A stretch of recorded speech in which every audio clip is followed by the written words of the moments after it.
kita periksa identitasnya Bu ya. Nama Ibu Bu Yoni Buadah Sukriani. Ibu lahirnya di Bandung 3 Juni 70, jenis kelamin perempuan, alamatnya Jalan Pinguin Raya nomor 13, RT 005 RW 003, Garuda, Kecamatan Andil. Agamanya Islam. Islam ya. Ibu pekerjaannya di sini mengurus rumah tangga. Itu KTP-nya tidak berubah soal Pak RT. Iya, berdasarkan KTP mengurus rumah tangga, tapi sebenarnya profesinya sebagai dokter Bu ya. Iya, saya dokter, dosen ilmu kedokteran forensik. Yang Dosen mulia. juga Iya. di Fakultas Kedokteran Pajajaran ya. Betul yang mulia. Ya. Baik. Warga negara Indonesia ya. Ibu kenal dengan para pemohon itu? Tidak yang mulia. Ada hubungan keluarga ya, hubungan Tidak pekerjaan ada. apalagi ya. Iya. Kita ambil sumpah terlebih dulu Bu. Silakan berdiri. Ibu agamanya Islam ya. Betul yang mulia. Satu langkah ke depan boleh Bu. Ikuti ucapan sumpahnya Bu ya.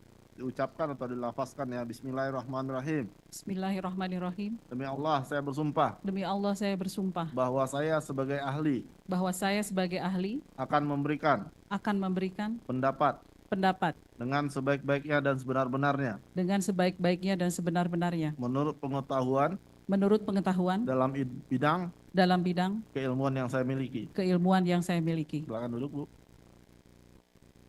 Akan memberikan keterangan apa ini atau pendapat seputar apa? Soal pemeriksaan forensik. Forensik. Ya. Tidak tertutup. Nanti kalau yang menyangkut tertutup kami akan minta tertutup, ini sementara Oke, masih. baik. Ya.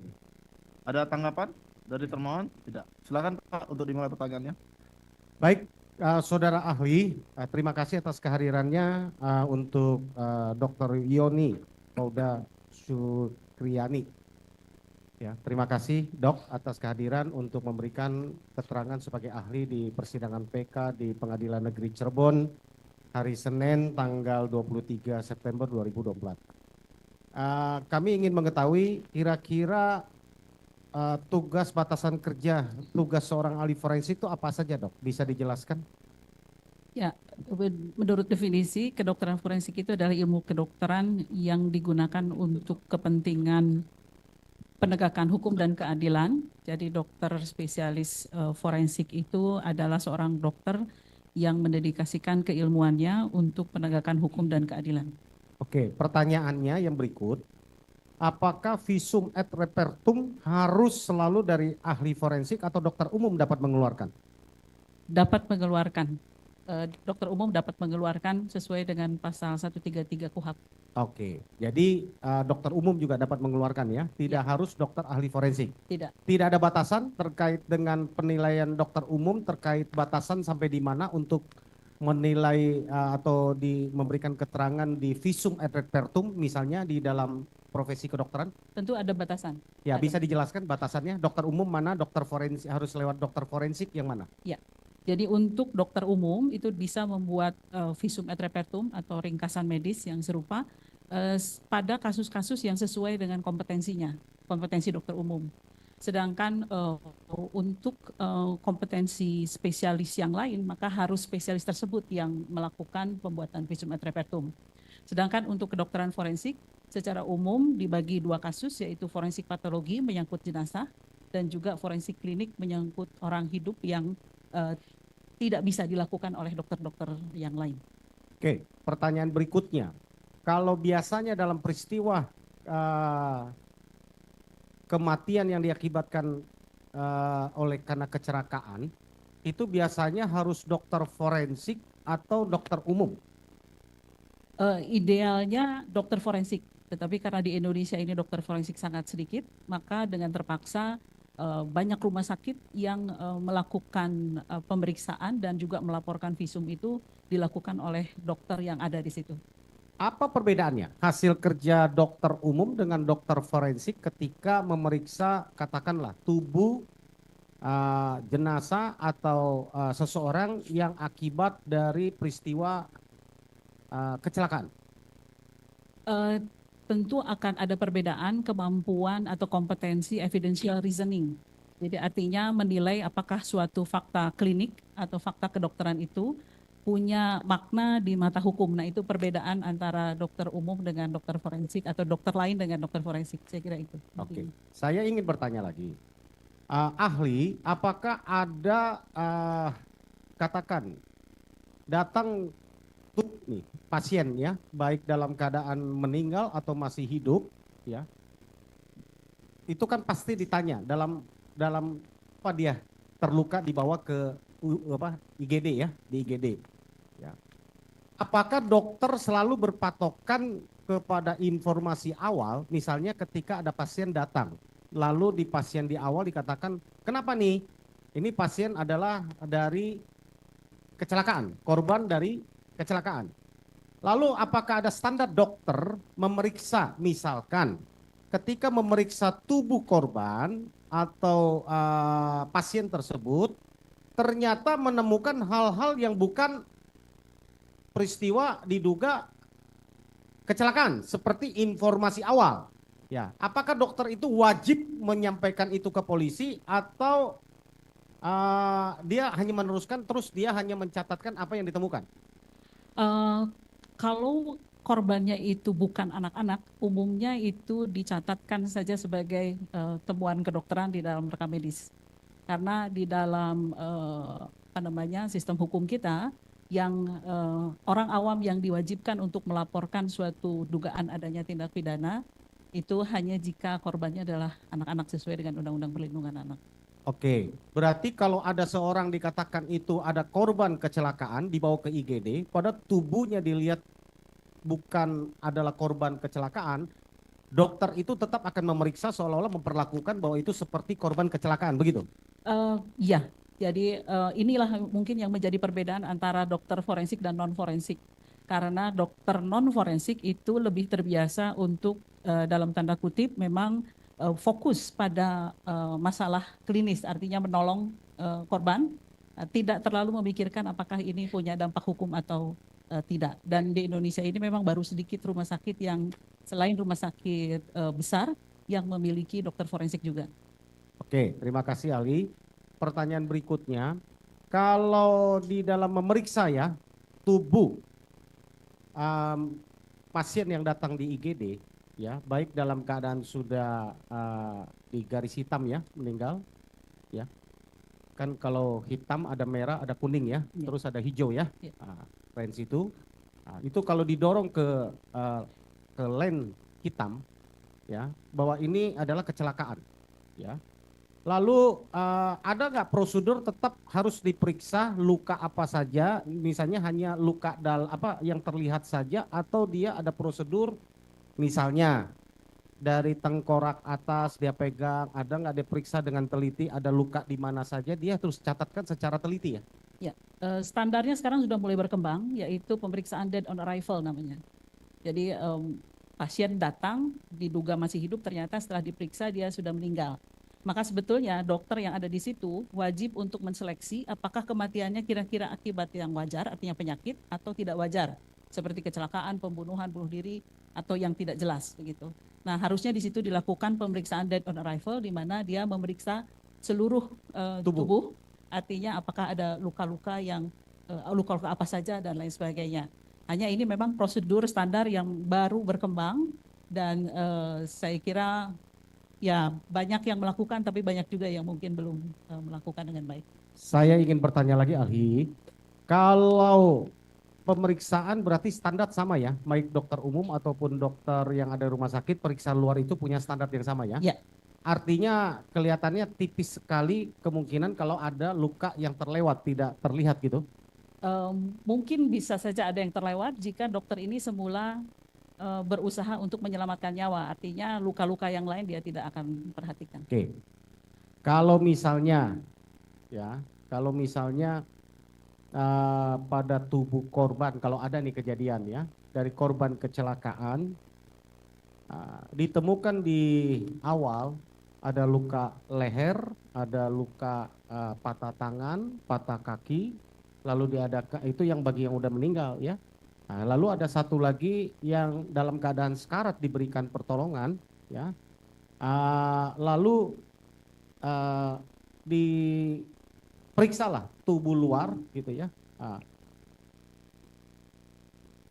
tiba-tiba ya beberapa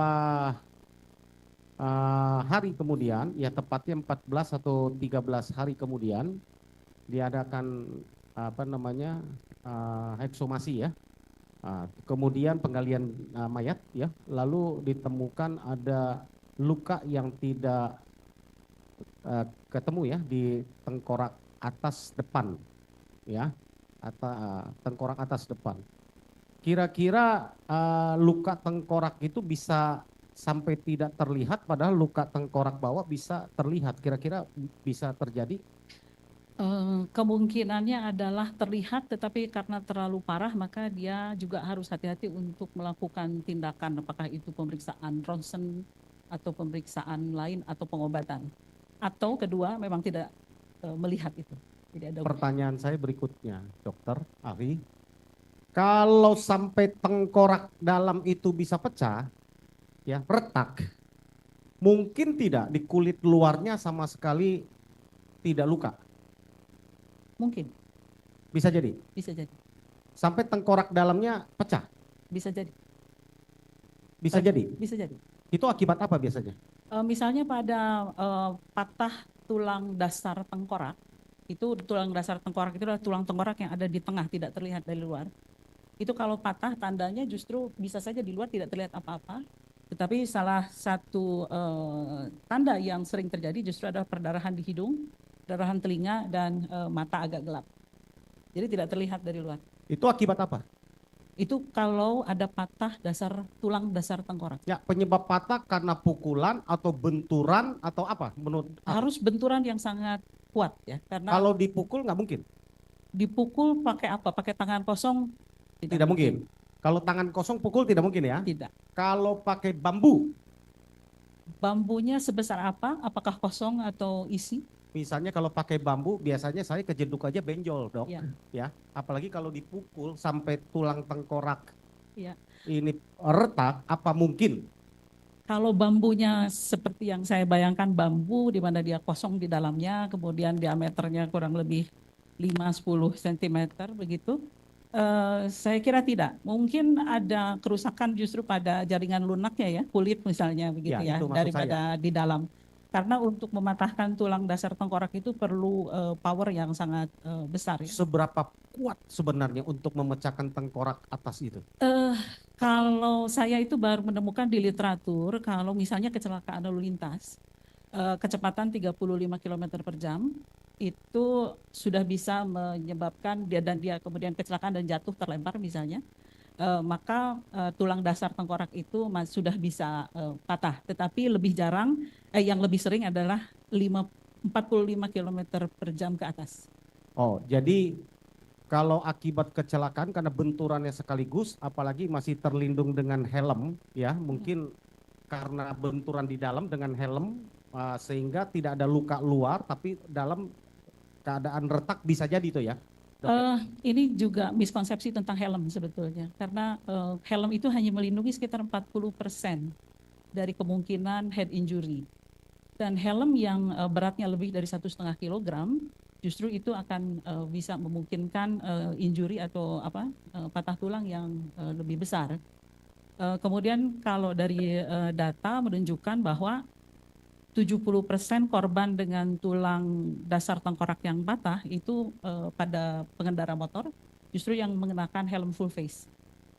Mungkin bisa ditunjukkan gambar helm, Pak. Coba, Dok, bisa Pak? Majelis, mohon izin kita dengan kerusakan, ya tolong. Ari, dari termohon, kalau mau lihat. Oh, enggak. Dijelaskan Pak Yan, rusak helmnya bagian depan apa aja, supaya dokter bisa menilai.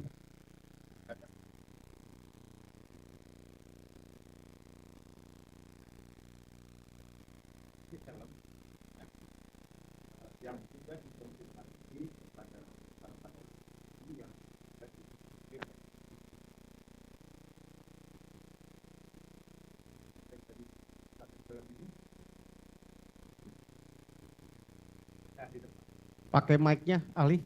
Pakai Ya. mic. Berarti kalau melihat foto ini kerusakannya itu dari atau apa namanya traumanya dari depan dan memang fraktur atau apa patah tulang dasar tengkorak itu paling sering kalau dari depan itu jika arahnya sekira-kira pipi maka itu menyebabkan patah tulang dasar tengkorak. Ini saksi kami menceritakan bahwa pada saat pertama kali ditemukan jenazah dalam keadaan telungkup. Ya. Ya. Jadi itu dari penjelasan saksi-saksi yang sudah kami dengarkan di muka persidangan. Jadi menurut mereka bahwa si korban laki-laki ini jatuh itu tertelungkup itu bagian wajahnya yang terjatuh Ya. dan ada seorang saksi mata yang melihat bahwa korban ini membentur tiang PJU. Ya. Nah, itu keterangan saksi yang pernah diungkap di muka persidangan ini, ahli. Pertanyaannya? Kalau tadi kan ahli bilang mungkin traumanya trauma depan. Ya. Nah, trauma depan ini terjadi pada saat dia membentur ke aspal ini. Nah, apakah dengan membentur ke aspal ini kerusakannya seperti ini? Tergantung dia, misalnya kalau dia terlempar dengan jarak yang apa tadi kecepatan cukup tinggi, misalnya dari motornya kemudian terhalang sesuatu, kemudian tubuhnya terlempar, maka ketika benturan terhadap aspal ini cukup keras, maka memungkinkan seperti ini. Memungkinkan ya? Mungkin. Oke, Ya. terima kasih, ahli. Bambunya mana bambu? Ya, bambu runcing. Mana bambu runcing? Ya, kita samakan persepsi ibu dengan barang bukti kan nggak tahu. Nah, ini. Ya. Persepsi ibu kan kosong tadi. Ya. Ternyata ada isinya. Nah, ini barang bukti. Nah, ini bambu ini Jelas. panjangnya sekitar 70 cm berdasarkan berita acara penyitaan. Ya. Ya, Diameter. diameternya 10 cm ya? 5 cm ya? Saya memperkirakan tidak cukup kuat untuk menyebabkan patah tulang tengkorak, apalagi yang saya maksud tadi dasar tulang tengkorak. Jadi seandainya dia dipukulkan, lebih mungkin menyebabkan memar atau bahkan robek di kulit kepala. Kalaupun ada fraktur atau ada patah tulang, biasanya kalau daya atau powernya itu tidak terlalu besar, maka patahnya di permukaannya, di permukaan tempat dia Oke. dipukulkan. Satu saksi mata yang sudah diperiksa di muka persidangan bahwa bagian kepalanya itu membentur tiang PJU. Ya, Beton. besi, Besi. baja ya. Nah, apakah itu memungkinkan yang menyebabkan tadi patah batang tengkorak ya? Dasar tengkorak, Ya. tulang dasar tengkorak. Kalau besi mungkin. Kalau Besi mungkin. ya. Tapi kalau Besi bambu nggak tiang mungkin ya? PJ, kecil kemungkinan. Kecil kemungkinan. Terima kasih, ahli.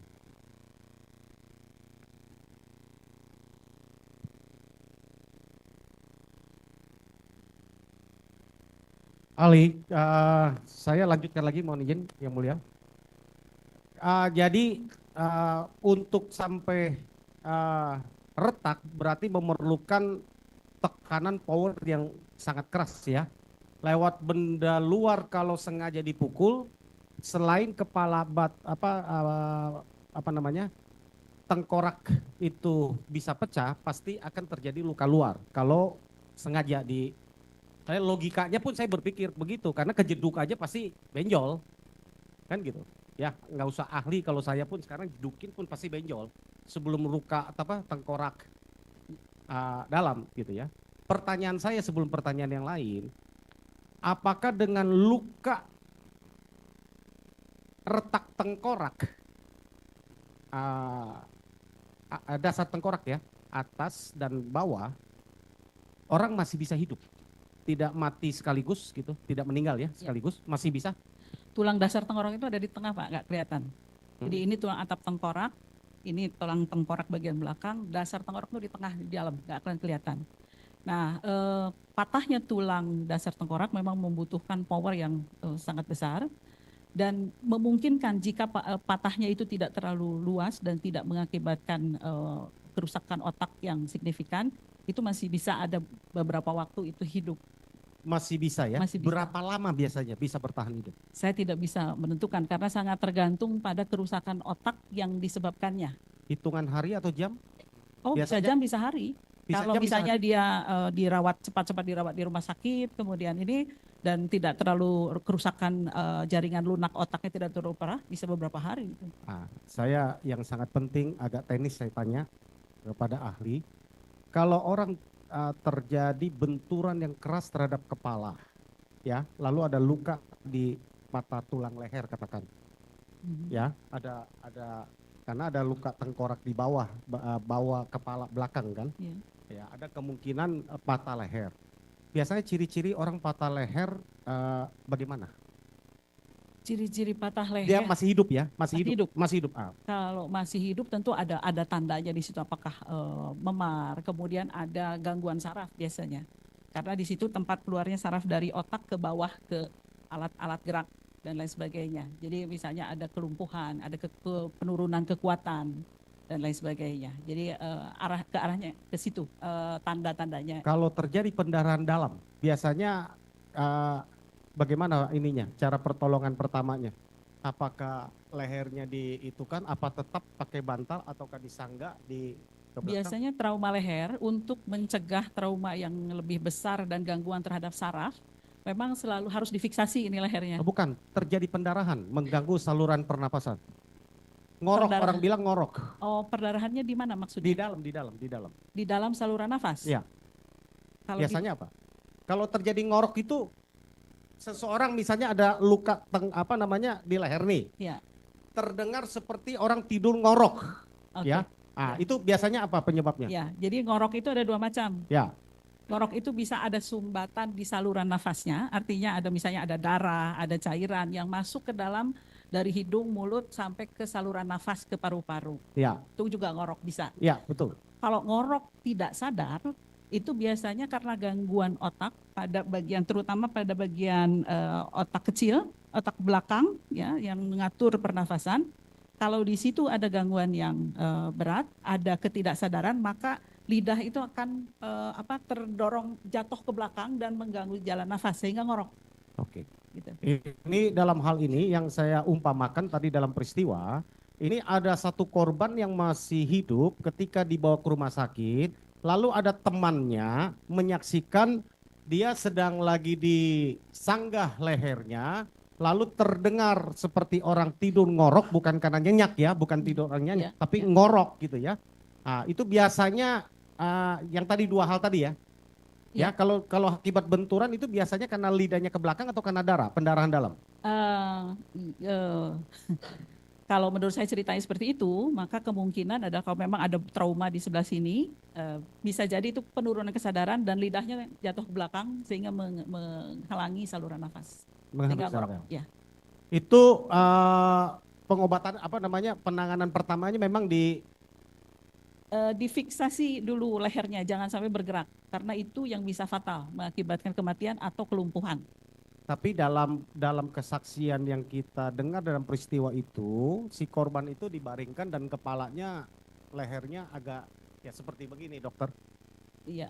Nah, itu karena pendarahan atau karena lidah ke dalam? Kalau menyebut pendarahan tentu harus terbukti bahwa ada darah di dalamnya kan.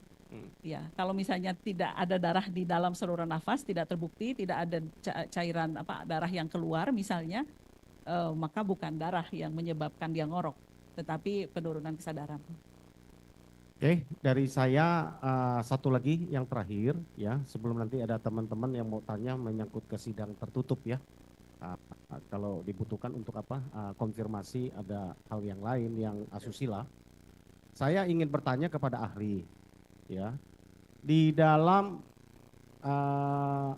memeriksa bagian tubuh luar dari korban kecelakaan, ya, kalau Atau pertanyaannya saya balik. Kalau tidak diketahui dulu ketika datang itu tidak tahu dulu apa penyebabnya, kan seringkali orang mendorong ke rumah sakit itu tidak memberitahukan apa penyebabnya. Tahu-tahu luka, kadang-kadang luka hasil berantem atau hasil ditusuk orang bilangnya jatuh dari pohon, jatuh dari mana gitu kan. Banyak orang nggak mau ribet kan dalam praktek sehari-hari yang saya temui gitu ya di rumah sakit seringkali orang begitu ya. Kalau ditemukan ada hal yang aneh, wajib nggak dokter untuk memberitahukan? Tadi kan dicatatkan, tadi saya udah Ya, paham ya, ya. di dalam laporan apa namanya visumnya dicatatkan di situ. Ini kalau tidak diminta visum atau dia itu wajib nggak untuk memberitahukan itu ke polisi misalnya? Sebetulnya kalau bertanya pendapat saya maka itu wajib. Tetapi yang saya pahami beberapa rumah sakit terutama rumah sakit yang masih kecil misalnya belum punya standar untuk bisa melapor langsung ke kepolisian. Ya, Ya. itu sering menjadi masalah di banyak rumah sakit kecil. Gitu ya. Tapi kalau kalau pendapat kami ketika kita menduga ada kematian tidak wajar, maka sebetulnya wajib lapor polisi. Satu lagi, bisa nggak membedakan antara luka tusuk benda karena apa pisau samurai dengan benda tajam misalnya karena apa ya misalnya paku atau karena besi gitu ya? Ya. Bisa dibedakan? Iya, kalau benda tajamnya ini ukurannya cukup panjang, maka tentu kedalaman lukanya akan lebih dalam. Nah, kemudian yang persoalan kedua adalah misalnya antara pisau yang pendek dengan pisau yang panjang atau sangkur misalnya atau pedang misalnya, maka jarang orang itu melukai hanya sampai goresan atau ini saja dangkal saja. Tentu dengan bilah yang panjang, power yang digunakan akan lebih lebih besar sehingga kedalaman lukanya akan lebih dalam. Kalau pedang panjang ditusuk minimum kedalaman kalau menurut pengalaman dokter ya, Ya. ahli, Ya. itu bisa berapa senti dalamnya? Saya belum pernah menangani pedang panjang ya, akan tetapi saya pernah menemukan misalnya pisau 10 cm, maka itu bisa sampai menembus jantung. Dari dada bisa menembus jantung. Kalau hanya 7-10 cm itu bisa. kalau orang lagi kalau hanya lebar goresan 15 cm, kedalaman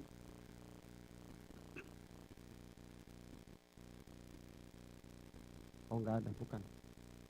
Ya. Jadi itu pasti dalam ya.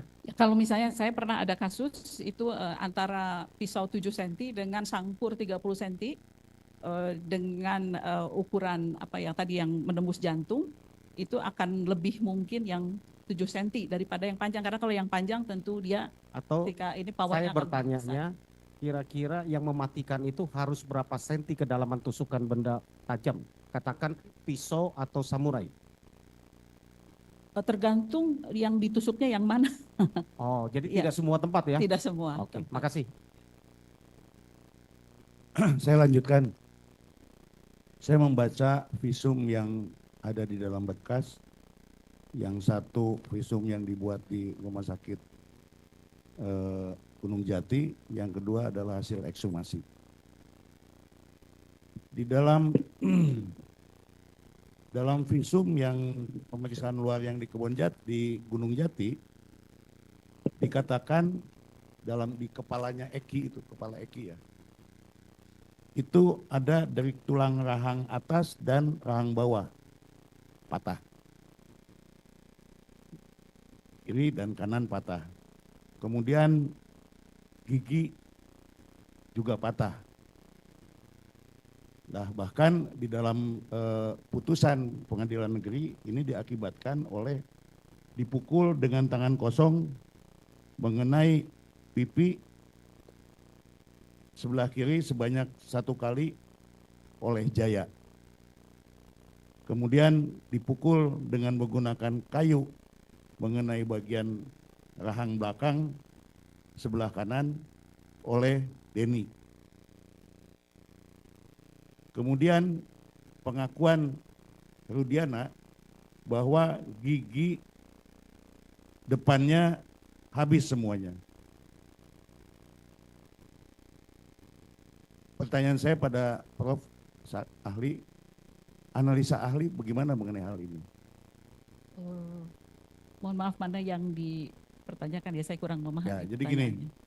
di dalam di dalam putusan pengadilan negeri itu disebut dipukul nih tangannya nih, pipi. Kemudian juga dipukul dengan menggunakan kayu dadanya. Rahang belakang sebelah kanan oleh Denny. Jadi rahang kanan sebelah belakang inilah kira-kira ya oleh Denny. Ini hasil pemeriksaan luar dan saya hubungkan dengan hasil ekshumasi. Gitu. Nah, dari kedua keterangan visum ini, tentu ahli bisa menganalisa tentang hal ini. Nah, mungkinkah ini dilakukan oleh satu orang? Sampai patah rahang belakang, kemudian giginya juga habis. Menurut keterangan Rudiana. Iya, kalau tangan kosong itu kecil kemungkinan untuk menyebabkan patah tulang rahang. Tapi yang lebih mungkin itu dislokasi atau engselnya lepas. Itu kalau tangan kosong ya. Saya tidak melihat kemungkinan besar untuk patahnya tulang rahang dengan tangan kosong. Kalau dipukul dengan kayu, Kalau dipukul dengan kayu, kalau dipukulnya sangat sampai keras, rahangnya lepas kan? kalau dipukul dengan kayu dan cukup keras, tergantung kayunya sebesar apa, masih mungkin. Ya itu kayunya. Yang tadi yang itu, tadi itu. ya masih mungkin lah, masih mungkin, Mungkin ya. mungkin. Kemudian mengenai gigi gimana? Gigi, mohon maaf Apakah pertanyaannya. Hasil analisa ahli dalam melihat ekshumasi dan pemeriksaan luar itu, gigi itu masih ada nggak? Ya, kalau dari saya memang, Nah menurut Rudiana nggak, giginya habis semua ya, katanya. saya membaca visumnya, Hmm. itu giginya masih ada 31, Masih ada? masih ada 31 buah. Artinya kalau orang dewasa itu memang giginya 28 sampai 32 umur belasan begitu, 28 sampai 32. Nah, kalau dokternya masih bisa menghitung ada 31, berarti giginya masih ada. Masih ada, hanya patah aja rahangnya gitu ya. Hanya patah rahangnya. Ya. Masih ada, nggak patah berarti. Giginya ada berarti nggak patah kan? Ada. Saya tidak tahu ada patah atau tidak. Saya tidak melihat ada informasi patah atau tidak.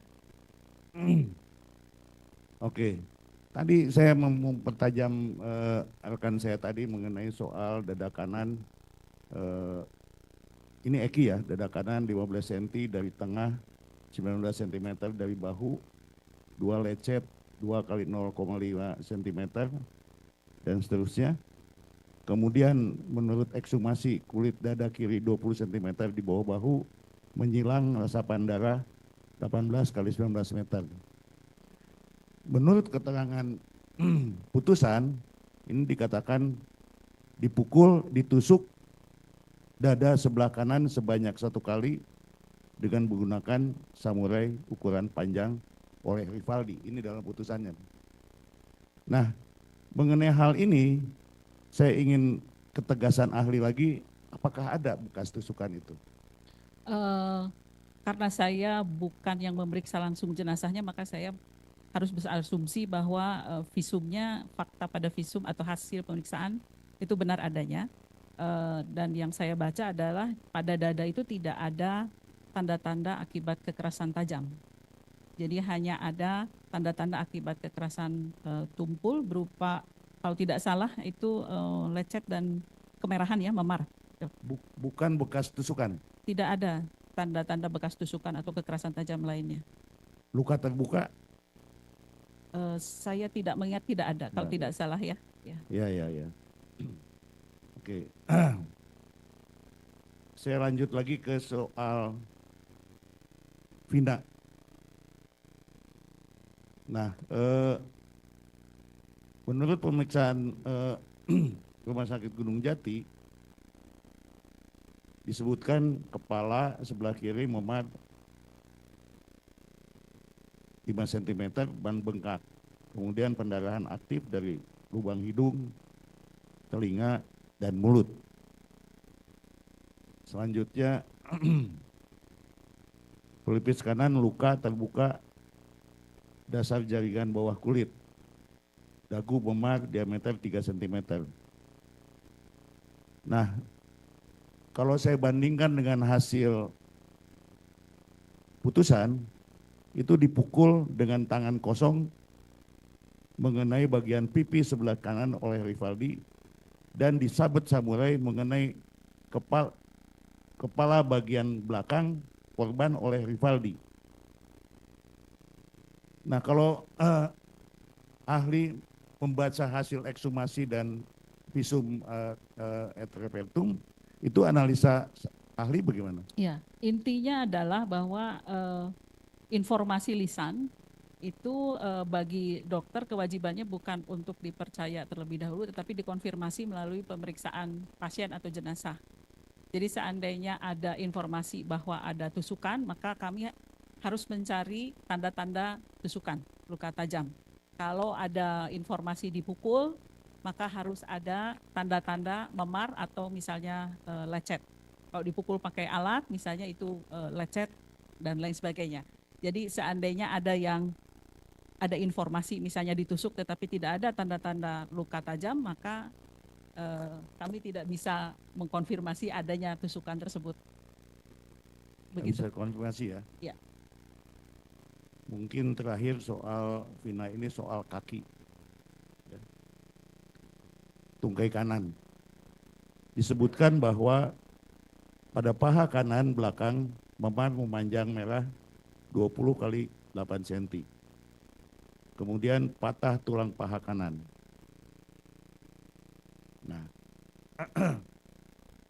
apakah ahli juga melihat itu? Ya, di visum ekshumasi. Bagaimana analisa? Ya, tulang paha itu adalah tulang yang sangat keras, tulang panjang yang sangat keras, bahkan mungkin tulang panjang yang paling keras dibandingkan dengan tulang panjang lainnya. Dan untuk mematahkannya itu perlu power yang juga sangat besar, sangat kuat.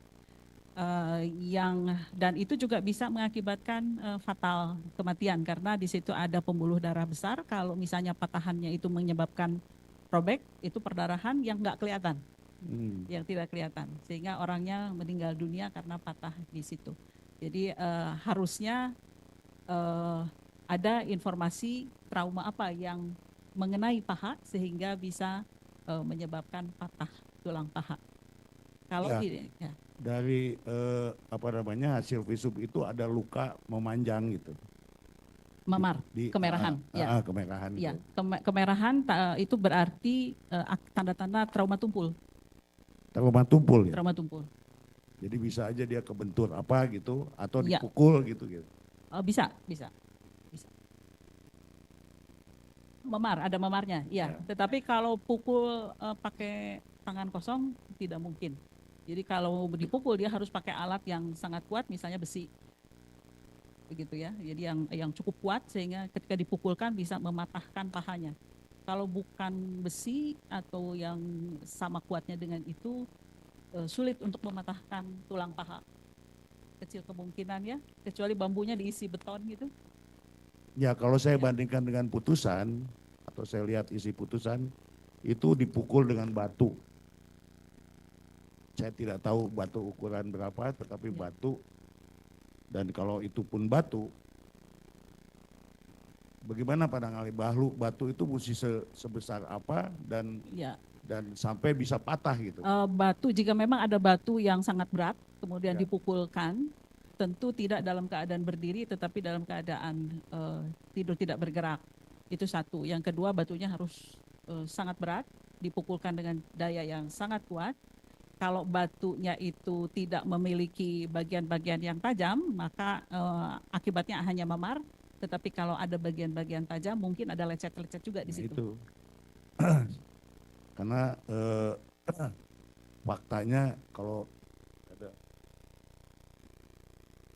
faktanya itu dia luka memanjang.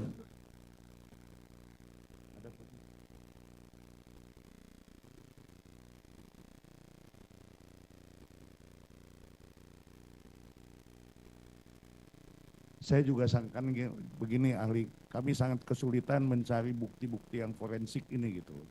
Karena pihak rumah sakit juga saya lihat nggak terbuka dan lempar sana lempar sini, jadi kesulitan kami untuk menentukan ini luka tuh kenapa gitu. Kan kelihatan ada luka memanjang, pertanyaan saya itu luka tuh kenapa gitu. Apakah ditusuk atau dibacok atau, tapi luka itu melebar dan bergerigi. Gitu, bukan kalau kena tusukan kan panjang gitu, Ya. set gitu kan, ini enggak panjang dan melebar begitu. Ya. Kalau luka terbukanya tepinya tidak rata, berarti karena trauma tumpul. Kalau trauma tajam itu tepinya rata dan sudutnya tajam. Ya karena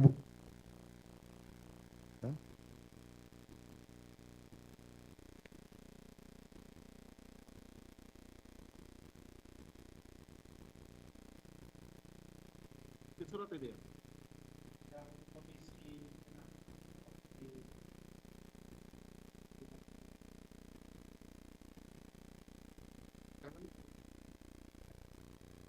Kakinya.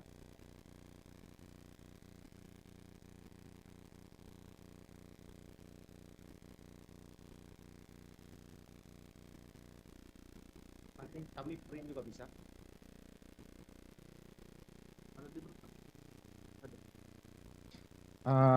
Yang mulia, nanti kami print juga kami susulkan bisa. Ini sudah pernah dihadirkan, ya. Kita lihat kondisi tubuh dalam keadaan bersih, ya. Cuman kaki luka, tapi di dalam visum itu yang dibilang tulang paling kuat itu yang patah, ya. Kita memperlihatkan ke, ya, kaki. Ya. Ini kondisi ini hanya luka di kaki kanan. Ya, Tungkai. Ya, tungkai. Ya. Ya, yang dikatakan menurut hasil visum itu patah tulang kaki.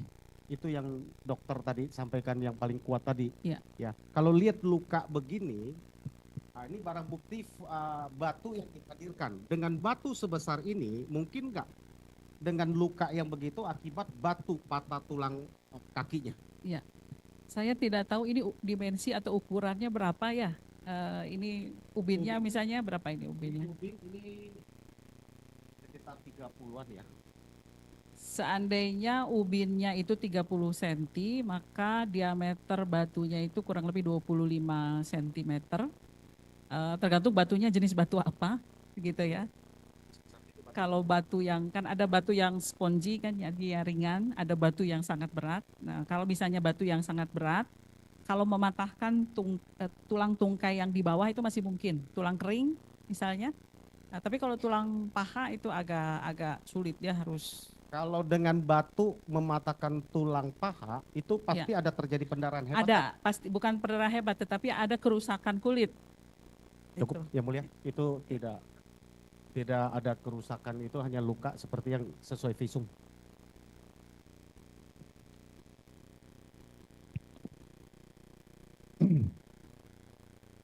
saya kira cukup ya. Oke, izin yang mulia. Selamat sore ahli. Pertama-tama saya tanyakan yang ringan-ringan saja dulu ahli.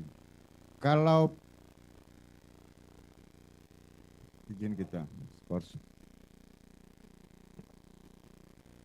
Terima kasih. Ahli tadi adalah ahli forensik yang intinya adalah membantu proses pidana, baik itu tahap penyidikan dalam rangka mengungkap tentang luka atau penyakit maupun dugaan kematian yang ditimbulkan. Yang ingin kami tanyakan, di dalam berkas perkara itu kan dalam visum maupun otopsi itu kan ada kata-kata di bawah sumpah. Pengertian di bawah sumpah ini menurut ahli apakah ini adalah independen dan sumpah itu apakah melekat kepada ahli atau ahli visum maupun otopsi? Iya, seluruh dokter, baik itu dokter forensik maupun bukan, itu sebetulnya bekerja di bawah sumpah karena dia begitu lulus itu harus sebelum lulus dia harus disumpah dulu sebelum bisa bekerja. Jadi kalau kelaziman di dalam visum itu diakhiri dengan di bawah sumpah atau misalnya menggunakan kalimat sesuai Lembaran Negara 350 tahun 37 misalnya yang tentang visum et repertum, itu hanya untuk penegasan saja bahwa apa yang disampaikannya adalah benar sesuai dengan yang dia temukan dan kesimpulannya sesuai dengan ilmu yang dia punyai. Selanjutnya, apakah benar memang di dalam visum itu memang menerangkan tentang luka, penyakit atau kematian yang diduga dilakukan oleh dalam kesimpulan kadang-kadang ada trauma benda tumpul dan sajam. Apakah seperti itu? Ya, jadi bagian hasil pemeriksaan biasanya menuliskan fakta-fakta saja, misalnya hasil pengukuran, kemudian luka-luka yang ditemukan. Nah, di dalam bagian kesimpulan itu biasanya adalah interpretasi terhadap luka-luka tersebut disebabkan karena apa, kemudian mekanisme atau sekuen terjadinya luka-luka tersebut atau kematian. Jadi dari mulai trauma sampai terjadinya kematian. Tetapi tidak semua bisa sempurna seperti itu karena kalau ekshumasi atau penggalian itu kan seringkali sudah membusuk. Jadi kadang-kadang kita memang harus hati-hati untuk bisa menyimpulkan sebab kematiannya karena apa. Baik, kami ingin memohon pendapat ahli dan ketika orang itu katakanlah dilakukan pemukulan secara bersama-sama, secara beruntun dengan pukulan tangan, tapi melibatkan beberapa orang dan itu mengenai bagian kepala yang sangat sensitif. Apakah dengan keluarnya darah di hidung secara terus-menerus dan mulut itu bisa menimbulkan kematian terhadap korban? Iya, bisa saya jelaskan begini, bahwa perdarahan yang keluar dari hidung dan telinga dan juga kadang-kadang dari mulut itu bisa diakibatkan oleh trauma lokal, artinya di hidung, di telinga, dan di mulut. Tetapi kita harus juga curiga bahwa ada patah tulang dasar tengkorak di dalam. Nah, untuk memastikannya kalau orangnya masih hidup tentu harus di ronsen. Kalau di otopsi kita harus membuka itu, gitu ya. Jadi perdarahan di hidung, telinga, mulut itu bisa karena lokal, bisa juga karena dari dalam. Nah, untuk pengeroyokan itu saya memiliki pengalaman lebih banyak kematiannya itu disebabkan oleh multiple organ failure karena dia dipukul di banyak tempat ya, misalnya mengenai organ-organ di perut, kerusakan ginjal misalnya ya, patah di dada, kemudian ada kerusakan di paru-paru dan seterusnya. Pengalaman saya demikian. Kalau umumnya pengeroyokan dengan tangan kosong. Satu lagi terkait simpulan dugaan senjata tumpul tadi ya. Apakah di bagian kepala itu sangat riskan? Yang kedua, ketika luka itu tidak dalam, tusukan itu tidak dalam, tetapi kalau itu mengenai otot besar, tadi saya ingin penegasan, itu memang otot besar itu saluran darah yang bisa cepat mengakibatkan kematian. Kalau luka tusuk ke otot itu sebetulnya walaupun tidak dalam tetapi mengenai otot besar. Kalau otot tidak menyebabkan kematian. Jadi tusukan yang menyebabkan kematian adalah yang mengenai pembuluh darah besar. Maksud saya pembuluh, jika mengenai pembuluh. Jika mengenai pembuluh darah besar bisa mematikan karena perdarahan yang banyak. Baik. Cukup dari kami barangkali teman-teman. Terima kasih Yang Mulia. Ya, untuk ahli ini, para pemohon nggak ngerti ya, nggak tahu ya dengan pendapat ibu ini, ibu dokter ini. Ibu masih ada yang mau ditambahkan lagi selain yang ibu sampaikan tadi? Tentang sperma, apakah mau ditanyakan? Oh, tertutup berarti? Kalau mengenai hal itu tertutup? 5 menit boleh nggak? 5 menit aja cuma saya menanyakan. Ya tertutup Pak. Ya. Hah?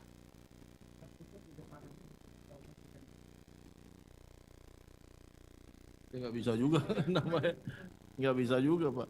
Nggak bisa juga kalau semuanya terbuka juga. Gimana kita mau tertutup? Ya.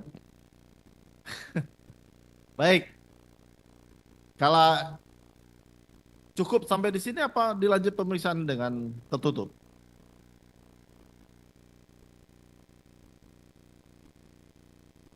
Kami serahkan pembuktiannya ke pemohon.